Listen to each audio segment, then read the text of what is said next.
October 8th, 1944. Even though it was night, I could tell by the wind that I had drifted far beyond my drop area. I landed in an open field, thankfully, and gathered my parachute into a bundle under my arm. I scanned what I could see on the horizon, looking for trees, some sort of cover, but nothing emerged from the darkness. Closing my eyes, I listened for closeness, some interruption from the wind. I could hear the faint rustling of leaves off to my right and started walking, hoping to find a grove or a bush, some kind of shelter in the dark. The moon was obscured, and I could see the faint gray edges of clouds as I stumbled over the uneven ground. As I came close to a line of trees, I could hear the wind soften.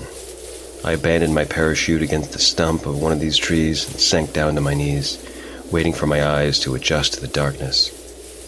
I don't know how long I was there, crumpled on my knees, hunched, my face bent toward the ground, eyes closed, listening to my breathing, trying to steady my breath in the cold autumn air. No matter how hard I tried to calm it, there was always a tremble in my breath that I couldn't resolve. I listened intently, breathe in, breathe out, each time frustrated by the staccato rattle of my exhales, as if the air was afraid to leave my lungs. It was then that I heard the sound of stones clattering in the distance, off to my right. I lifted my head to stare in the direction of the sound, hoping it would repeat. It was hours until dawn, and I was tempted to relent to my exhaustion and rest there beneath the tree, knowing whatever might be out there would struggle at best to find me. But my mission wasn't to sleep. I looked up to the sky to reckon the next break in the clouds, when the moonlight might assist a bit more. I rose slowly, creeping back into the field, ready for the break in the clouds. As I stared in the direction of the sound, the clouds parted. In the faint moonlight now cast, I could make out the straight lines of structures in the distance. It was a town, maybe, or just a farm, but must have been where the sound had come from. I paced towards it, rolling the edges of my feet in the crisp grass to suppress the sound so I could continue to listen. I could now see the faint wisps of my breath curling out in front of me. There was shelter ahead. As I approached the structures, I could see that they had been shelled. Some still standing, but most broken and crumbled. There was no light or sound, just the cold moonlight dropping down through the empty windows, shining sparsely on roads littered with rubble. My grass path turned to fine gravel, crunching under my steps. I slowed, trying my best to make no noise, still struggling to detect any sound in this wrecked landscape. Then I heard the scratching of stone again, in the distance, around the next building. Maybe it was an animal foraging in the debris, but the scraping was rough. Only a desperate or injured animal would dare to make such a commotion in the dark. As I turned the corner, I focused my gaze towards the sound, scanning back and forth with my eyes to find some sort of movement, something irregular in the deserted streets. And then I saw it. A jerking and heaving mound near the edge of a broken house.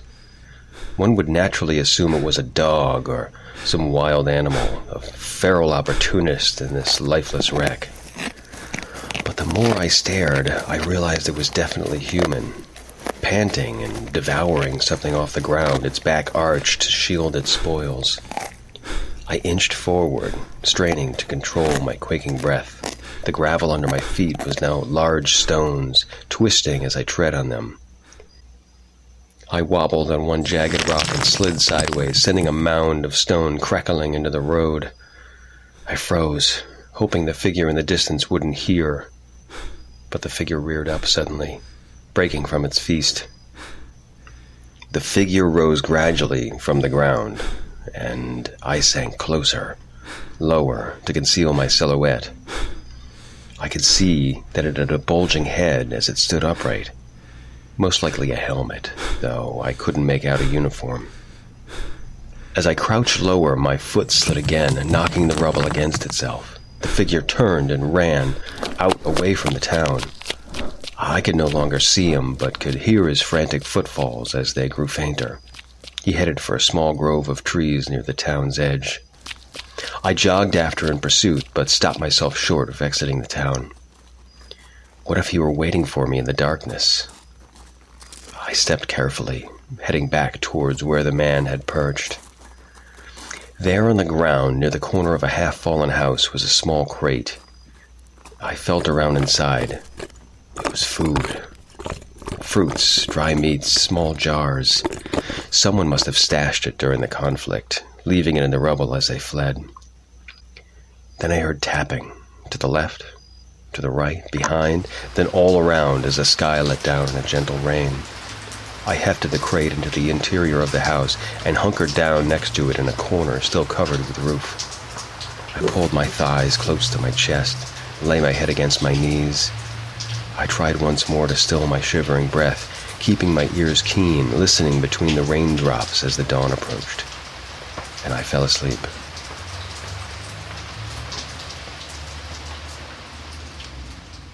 When I woke, the sun was out. Now sunlight dropped down through the vacant windows of the ruined buildings. I rose, reveling in the new light that gave shape to the structures around me. The ground had softened, and any trace of footprints were washed away.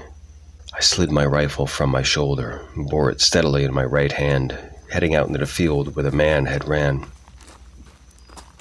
The grass that had been crisp the night before was now soaked and sinking deep into the mud as I stepped forward into the grove. Near the edge of the woods, the mud was thick, and I saw oval indentations that looked like footprints, but they were all around, pointed in different directions, as if several men had darted randomly without stopping. I stepped across these scattered craters to move deeper into the woods. More footprints crossed and recrossed in front of me as I approached the clearing. Through the trees, I could see a pool of mud glistening in the light. I emerged into the clearing, then immediately shrunk back in shock. In the pool of mud, face down, was the man. He was stretched out with his legs together, heels up, and his arms straight down along his sides. His face was fully submerged in the mud up to his ears with no space for breath to pass. His back was arched slightly, as if his torso had lurched forward as he fell. The thick mud on his back was now dried and cracked. There was no movement, no breathing, no signs of life. I circled the pool of mud, trying to find some insignia, but his crude uniform was too splattered with mud to clearly identify. He definitely wasn't one of ours, maybe some local militiaman wearing what he had scavenged. I couldn't linger, though. I needed to proceed. I had no bearing on where I was, or how long I'd have to walk before I'd find my unit or my enemy. I was exhausted and my stomach tense with hunger. I slung my rifle back over my shoulder and marched back towards the town to grab what food I could from the crate before heading east, back towards the line. The moist ground made no noise as I walked.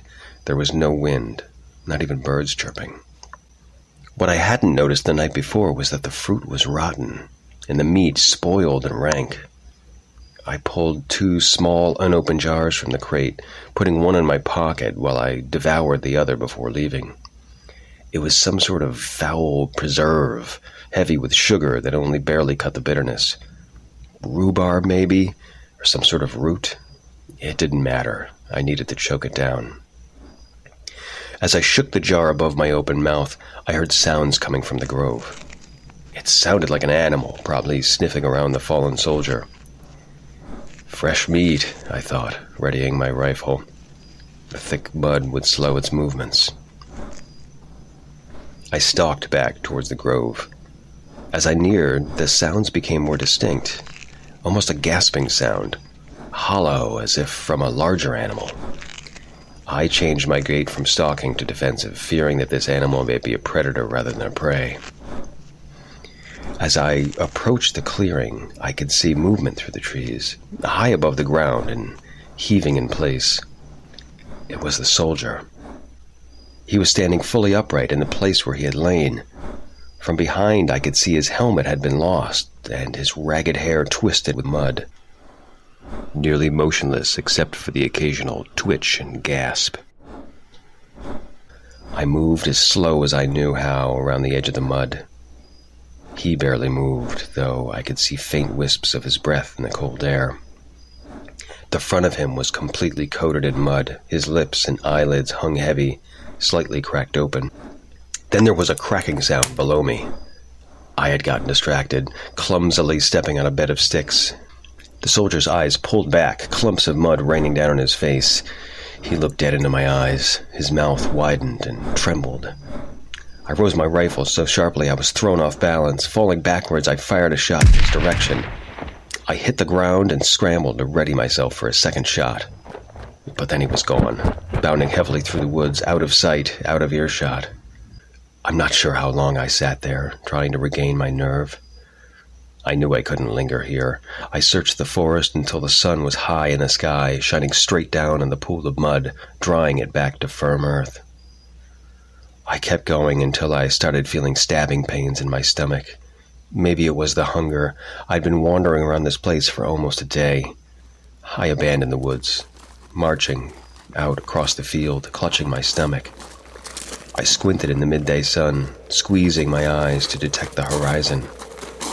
I stumbled, not being able to clearly see the ground. The fatigue compelled me to turn back around towards the town. Who knew how much I slept last night? I needed to let this pain pass. I needed to rest. I turned back and returned to the broken house and curled up tight in the same spot, next to the crate of food.